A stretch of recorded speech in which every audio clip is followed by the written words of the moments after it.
Katera oblika je bila najbolj priljubljena med družinami, dokler niso vsi skupaj ponoreli nad križanci?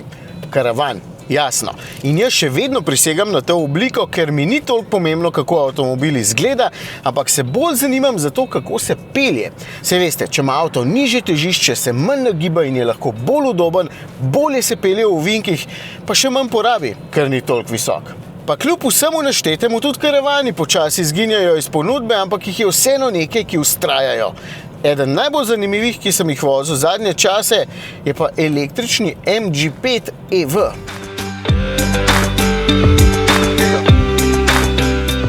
Seveda je v prvi vrsti zanimiv predvsem zaradi svoje cene, ker z našo subvencijo je tole verjetno najcenejši električni karavan pri nas. Ni pa zanimiv samo zaradi tega. V bistvu je vozniško in uporabniško tako zelo enostaven, da mi je ravno zaradi tega postal všeč. To je v bistvu avto za vse tiste, ki hočete imeti moderno tehnologijo v malo starejši preobleki, če nekoliko poenostavim. Pa začnem s prvim delom, ko sem rekel, da je starejši. Ampak to ne pomeni, da je zastarel, čeprav ne ponuja noro velike baterije ali pa hudih moči polnjenja. Baterija bruto ponuja 61 kWh, na polnilnici z enosmernim tokom se pa polni z največ 80 kW moči. Zato je to en tak kompromis. Kot starejši sem mislil predvsem na samo obliko, ki je precej zadržana, klasična, v ničemer ne izstopa, tako kot moderni križanci. Tisto polnilno mesto tamle spredaj je pa v bistvu zelo uporabno.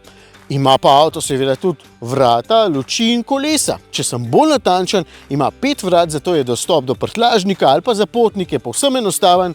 Luči svetijo v moderni LED tehniki, kolesa so pa ravno prav velika, da ne pretresa na vsakem kamenčku in je vožnja prijetna.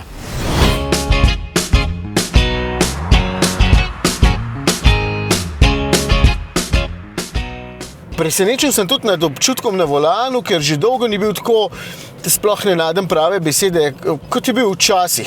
Ne preveč umeten, ravno prav obtežen. Zanimivo v bistvu, da imam pri električnem avtu občutek, da vozim nekaj analognega, kar bi bilo voznikom gotovo všeč, ker bi se počutili domače. In celo na moderen električni pogon se bodo hitro navadili, ker je upravljanje res enostavno.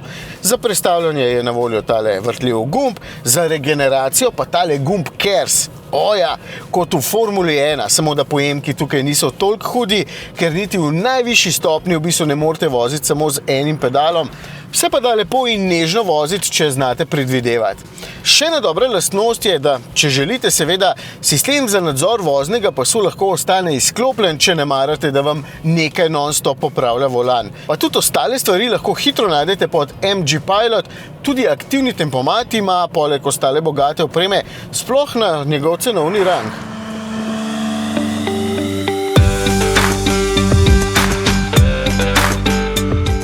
Pri nas je MG5 samo električen, na Kitajskem pa tudi s klasičnimi motorji, zato dejansko ni tako nizek, kot bi bil z namensko električno platformo in zato tudi prtljažnika spredaj nima.